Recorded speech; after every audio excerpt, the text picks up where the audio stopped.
Hello there. Brussels is taking the UK to court over wind farms.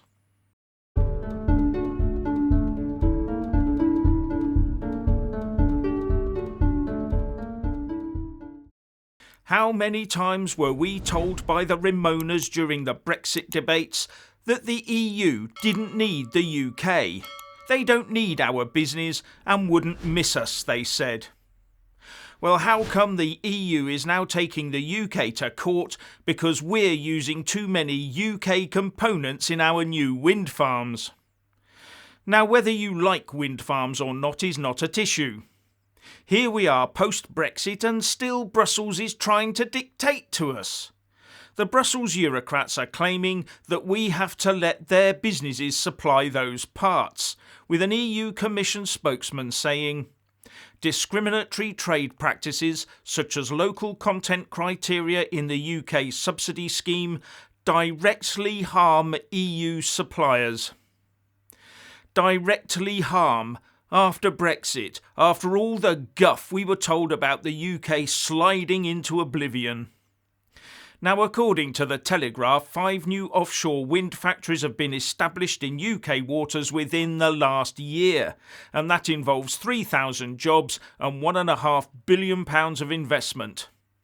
But how on earth can EU wind turbine manufacturers have time to be supplying the UK?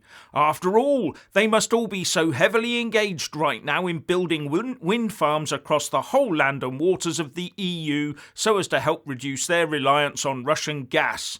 Surely.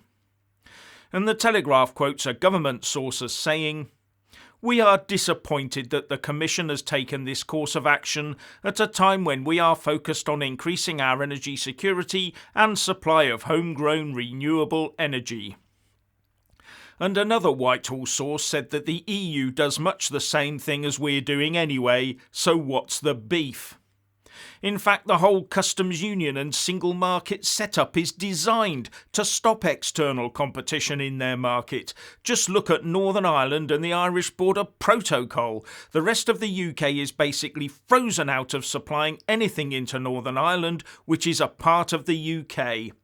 And Brussels moans about a few wind turbine components. We need to trigger Article 16 for a start and then tell them to get stuffed. And this is UK energy security we're talking about here, and we don't need Brussels poking its nose into that, not after one of their main member states, France, threatened to cut off our electricity in a spat over fish quotas.